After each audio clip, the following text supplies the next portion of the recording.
So if you imagine what God's intent is, and I know this gets a little bit in the weeds, and I found that video, and it gives background that is, I think, spectacular in helping us understand some of the foundational pieces of what Jesus is trying to teach his disciples.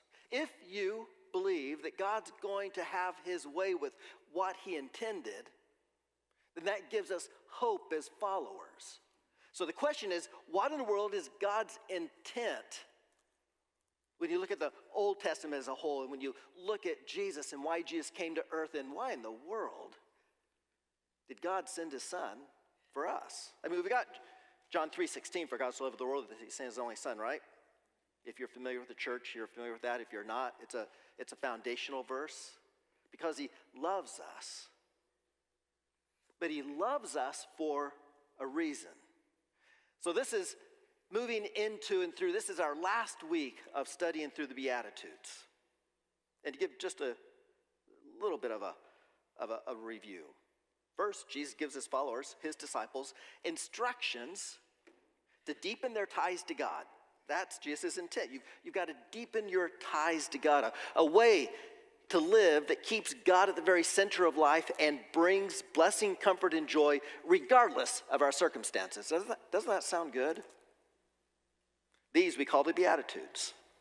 Blessed are those who are at the end of themselves, who mourn, who help others, who work to make peace, who stay connected to God even in the middle of persecution, for they will know God, have life, be part of God's kingdom now and for eternity. Then Jesus moves on to say that if you are his follower, you will be salt and light.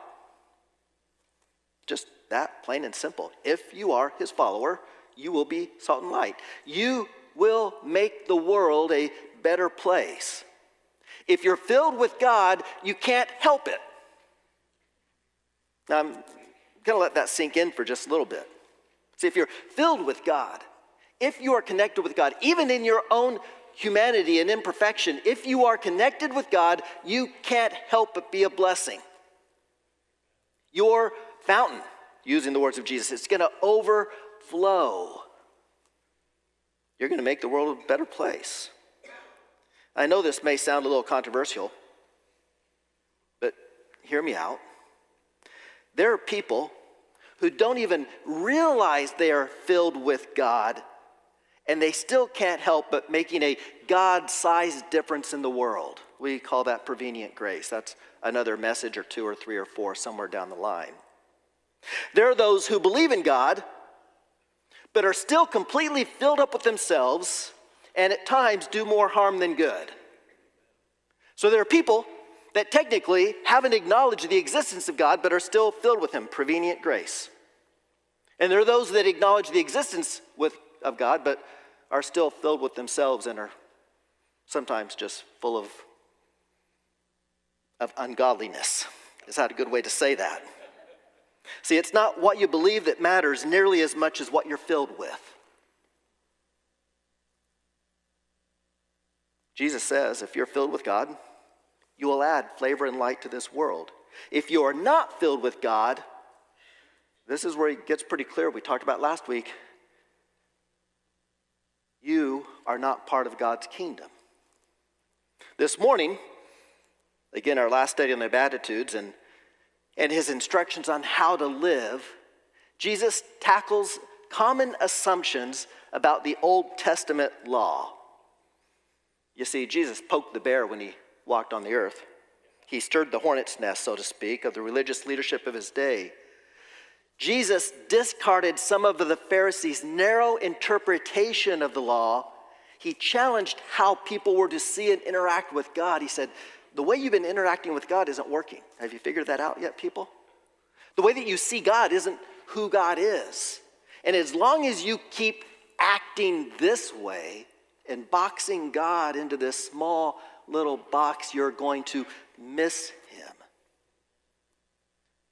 But the religious leadership, because Jesus challenged some of the minutiae, some of the detail of the way that the Pharisees interpreted Scripture, because Jesus discarded that, they believed Jesus threw the baby out with the bathwater, so to speak. So here's where Jesus clarifies things. He wants his followers, and again, Jesus is speaking to those who have chosen to believe. Point one this morning. Jesus wants his followers to know the truth that Jesus came to fulfill God's plan, not to get rid of it, not even to change it, but to fulfill it. Matthew 5:17 in the Message paraphrase. Don't suppose for a minute that I have come to demolish the scriptures, either God's law or the prophets. I'm not here to demolish, but to complete. I'm going to put it all together, pull it all together in a vast panorama. See, God's plan wasn't for his chosen people to live in slavery to a legalistic code of conduct, but to live in relationship with God himself. And in relationship with God himself, the Israelite people were destined, they were called, they had a purpose to show the rest of the world how to live. God's plan is redemption, reconciliation. But somewhere in our human interpretation, we begin to believe God cares more about our behavior than about our souls. Well, that's a dangerous place to be, isn't it? Because once we cross that line and we believe that God cares more about what we do than who we are, then it makes it really hard for God to transform who we are. Because who we are ultimately determines what we do. Are you with me? See, what we do, our behavior, our ability to interact in this world in a positive way comes out of being transformed by God, not out of being self-regulated in our own wills. The short-sighted trade that the chosen people of God made, trading their redemption, trading their relationship for a set of rules, completely changed their mission. It changed, it impacted, it stopped their ability to be salt and light in this world. Quick question. Why do people find legalism or rule following so appealing? Think about that for a minute. Why do we find it appealing to follow rules? You can interact just for a minute. I'll watch the time, don't worry. What? Order. Thank you. You can measure you've got something to measure by. Oh, man, that's a powerful motivator. Check off the list. What? Safety. Yeah, if you really know exactly what the list is, you check it off, you feel pretty assured. You feel assured, don't you? There are times life feels easier, better, more ordered, when we can check stuff off our list. To pick on us for just a little bit, the Church of the Nazarene, we are Church of the Nazarene. Like all holiness churches, we can too easily lean into legalism in our pursuit of holiness. See, we believe that we're created to not live and grovel and be consumed by sin. We believe there's life beyond that. It's a beautiful theology. And again, it takes a little deeper conversation to get into the nuts and bolts of it. But because we pursue holiness, because we feel like we belong to God, sometimes it's easy to fall into a clear list mentality. If you do A, B, and C, then D is the result.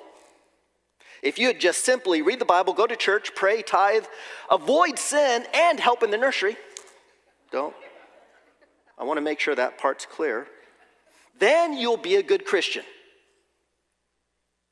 I know it gets a little confusing, because people who love and pursue a relationship with God, now hear this, people who love God first and pursue a relationship with God, they're going to desire to go to church. There's going to be a desire to worship. Prayer will be as life-giving as breathing. They will be generous with their money and their lives and their time, even in their tragedy. People that pursue, that are connected with God, can't help but exhibit these things. They might even help in the nursery. Followers of Jesus, on a serious note, will certainly be involved in their churches. They'll be involved in their communities. Disciples of Jesus, they don't want to live in sin. And when they're struggling with sin, they with each other in the grace of God, they avoid it. And they're quick to repent. There's vulnerability. See, going to church, giving, reading the Bible, even prayer does not make you a righteous person. But a righteous person will desire all of those things. But there's an order to this. Without being filled with the grace of God, jumping through the legalistic hoops can just make you a self-righteous, judgmental person. Connection with God, being filled with God, is key. Jesus didn't come because the laws were bad. He didn't come because what God intended was wrong. He came to show us what the laws were for and what God really intended. I think people like legalism because it's easier than relationship. It's just easier. There's whole churches that have based their whole foundation, just do all of these things. It was part of the time and the religious atmosphere that Jesus was born into. Checking stuff off the list is just easier for many of us. But it's not what God has called us to. In contrast to the two commands of Christ, do you remember those? What Christ said were the most important commands? Love God, love others. The Pharisees had developed a system. This is fascinating. A system of 613 laws out of the 10 commandments. 365 of these were negative commands, things you don't do, and 258 were positive things of things you should do out of these 10 commandments. By the time Christ came, it had produced a heartless, cold, and arrogant brand of righteousness. The bureaucracy of the system was staggering and it was convoluted. You see, new laws continually needed to be invented and added to deal with new situations, because you had to deal with every situation with a new law. Accountability to God was replaced by accountability to a system.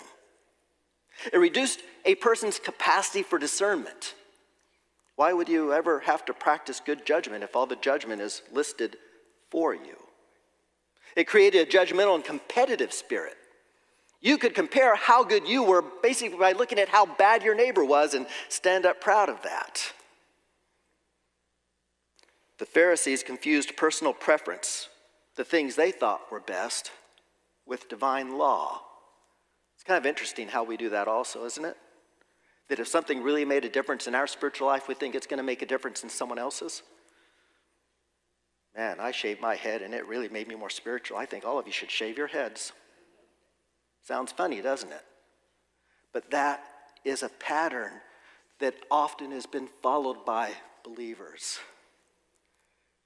The Jewish law was strictly external. The system did not bless the world, and it was rejected by Christ. There was a story I read this week, told some years ago, of a pastor who found roads blocked one Sunday morning and was forced to skate on a river to get to church, which he did. When he arrived, the elders of the church were horrified that their preacher had skated on the Lord's Day, because you can't skate on Sunday. After the service, they held a meeting where the pastor explained that it was either skate to church or not go at all. Finally, one elder asked, "Did you enjoy it?" The pastor answered, "No." Well, the board decided it was all right. I mentioned this before, but I loved visiting my grandparents in Texas because at home we didn't watch movies. Now, it wasn't that my parents necessarily told me directly that movies were bad, but being the pastoral family of this, whatever community we're in, we had to be a good example. And believe it or not, back in that day, those were the things that were on our code of conduct, the things we don't do. So I loved to visit my grandparents because we got to see movies. One of my favorite movies was Sound of Music, way back when it came out in Lubbock, Texas, that I never would have seen at home because our church listed theaters as a place that aren't that healthy. Maybe they were, maybe they weren't. But man, it isn't about where you're at. It's who you are and what you're filled with. The key question here, how does Jesus know what God really intends?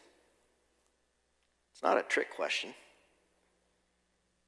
We believe that Jesus knew because we believe that Jesus came to this earth fully God and fully man. In John 11, 1 through 5, in the beginning the Word already existed. The Word was with God and the Word was God. Who is the Word? Jesus. He existed in the beginning with God. God created everything through him, and nothing was created except through him. Wow.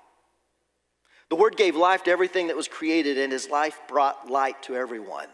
The light shines in the darkness, and the darkness can never extinguish it. Jesus weeps, I'm convinced, over what we did with God's call. Because God, through his word, God created and breathed this universe into existence, and us with it. How do we know what Israel's mission was? Isaiah 42, 6 and 7 gives a sample. It says, I am God. I have called you to live right and well. I have taken responsibility for you, kept you safe. I have set you among my people to bind them to me and provided you as a lighthouse to the nations. To make a start at beginning of bringing people into the open, into light, opening blind eyes, releasing prisoners from dungeons, emptying the dark prisons. Jesus came to fulfill God's plan because God loves us enough to want to redeem us, to give us a chance. And I believe that God will never give up on us. Point 2, God's law is alive and working forever. Forever. Matthew 5:18, God's law is more real and lasting than the stars in the sky and the ground at your feet. Long after stars burn out and earth wears out, God's law will be alive and working. What's God's law? Love, grace, redemption. God says, love me with all your heart, soul, and mind, and love others. Man, that sounds so simple, doesn't it? Every one of the original 10 commandments is about loving God first and or loving others. Read through them. Think about it. If you love God, you seek him, right? You worship him only. You take time for Sabbath, for renewal, for connection. If you love others, you don't steal their stuff. You don't take their spouses. You don't murder them, for heaven's sakes. It's just not the way you show love. Oh, I love you so much, I'm going to kill you. It's not copacetic. It doesn't work.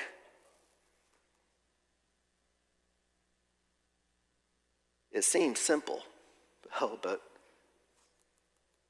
we don't keep it that way. We are drawn to regulate and to legislate. We're drawn to complicate things the way bugs are drawn to light, and it's deadly.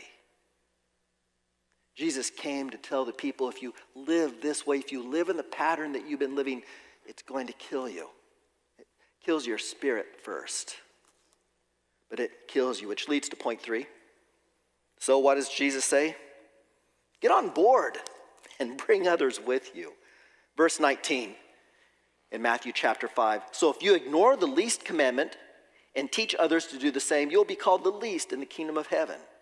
But anyone, this is good news, who obeys God's laws, and teaches them will be called great in the kingdom of heaven. Jesus says, don't ignore what matters most. Be sure and teach others what is right. Get on board with what I've created for you and bring others along for the adventure. It'll be the greatest adventure that you can ever imagine. And I am going to be with you every step, all along the way. And how do we know what matters most? Matthew chapter 22, verses 36 through 40. Teacher, which is the most important commandment in the law of Moses? Jesus replied, you must love the Lord your God with all your heart, soul, and mind. This is the first and greatest commandment, and second, equally important. I love the way he says equally important. Love your neighbor as yourself. The entire this, by the way, is key. The entire law and all the demands of the prophets are based on these two commandments. N.T. Wright in Matthew for Everyone says, Jesus wasn't intending to abandon the law and the prophets. Israel's whole story, commands, promises, and all was going to come true in him. But now that he was here, a way was opening up for Israel, and through that, all the world to make God's covenant a reality in their own selves, changing behavior not just by teaching, but by a change of heart and mind itself. This was truly revolutionary, and at the same time, deeply in tune with the ancient stories and promises of the Bible. And the remarkable thing is that Jesus brought it all into reality in his own person. He was the salt of the earth. He was the light of the world, set up on a hilltop, crucified for all the world to see, becoming a beacon of hope and new life for everybody, drawing people to worship his Father, embodying the way of self-giving love, which is the deepest fulfillment of the law and the prophets. I'll say that part again, the way that N.T. Wright wrote this. Embodying the way of self-giving love, which is the deepest fulfillment of the law and the prophets. That's why these sayings, originally applied to Israel, now apply to all those who follow Jesus and draw on his life as the source of their own. We don't have to overcomplicate. Love God. Love others. Live out Christ in your life and bring others along for the journey. For the journey. For the adventure of it. For the twists and the turns, the ups and the downs. Maybe a little messy. Living in relationship with God is, at times, feels a little more dangerous, a little more risky than just checking stuff off a list. It's why we like lists. It's safe. It gives us boundaries. And Jesus is saying, I'm your boundary. And you want to know where the boundary is? Are you loving God first? Is God primary? Is that where your heart is turning? Do you love others? Then give yourself away. Loving others isn't as simple as checking Christian behavior off a list. But Jesus says, get on board with what I called you to and bring others with you, community of living. But there's also a warning. And finishing up with point 4, the self-righteous need not apply. Verse 5:20, but I warn you, Jesus says, unless your righteousness is better than the righteousness of the teachers of religious law and the Pharisees, you will never enter the kingdom of heaven. Wow. This doesn't feel very gracious and loving. I mean, Jesus ate with sinners, accepted tax collectors. He hung out with women of ill repute. And he's telling the Pharisees who live a all but perfect life in their behavior, he's telling them, good luck, guys. You're going to need it where you're going. The Pharisees were in trouble, but not because of their outward sin, but because they wouldn't see their inward sin. They worshiped their rules and system well beyond their worship of the living God, pretending or believing they worshiped God. I think in all honesty, they probably were very sincere in their piety, in their self-righteousness, but they missed God in the process. Jesus says, live filled with God, not filled with yourself. The self-righteous are going to miss out on my kingdom, not because I don't love them, but because they can't see me or my mission. You know God. You don't have to raise your hand for that. Just think about it. Do you know God? Not know of God. Do you know God? Because in this room and those that are watching online, you're somewhere on a spiritual continuum. You're somewhere, you may be at a place where you're not even sure God exists and you may be questioning, and that's fair enough. God says, seek me first. You know, there's no judgment. for questioning, for asking, for seeking? Do you see God's work in your life? That becomes a pretty good litmus test of saying, God, I want to see what you're doing. We're called. We're called to be holy, set apart, transformed not by a list of rules, but transformed by the very touch of God himself. I want you just to imagine that.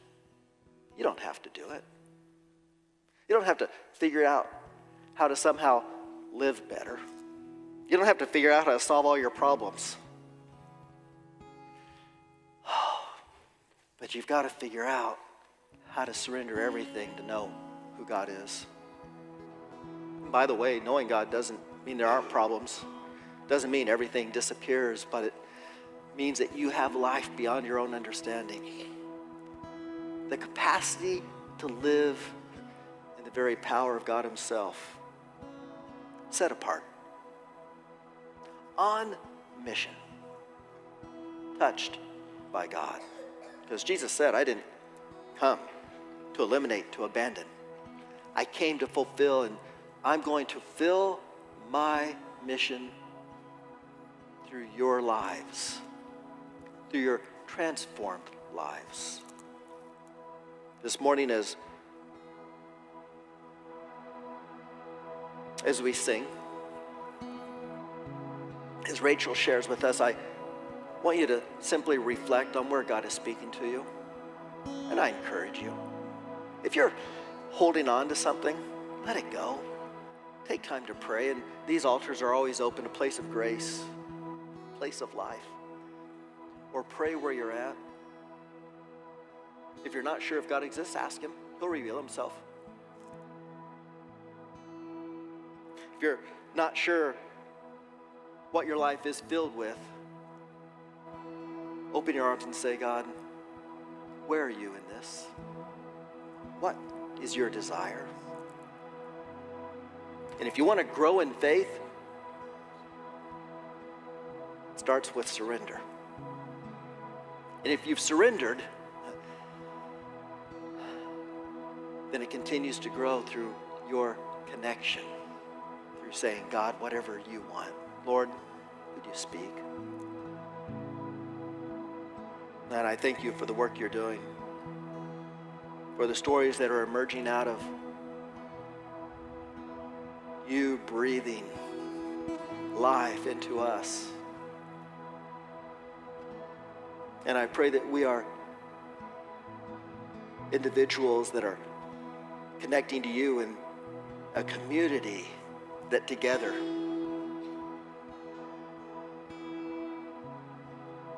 leans into your mission, into your purpose, that your will be done on earth as it is in heaven. So God, speak clearly as we seek you.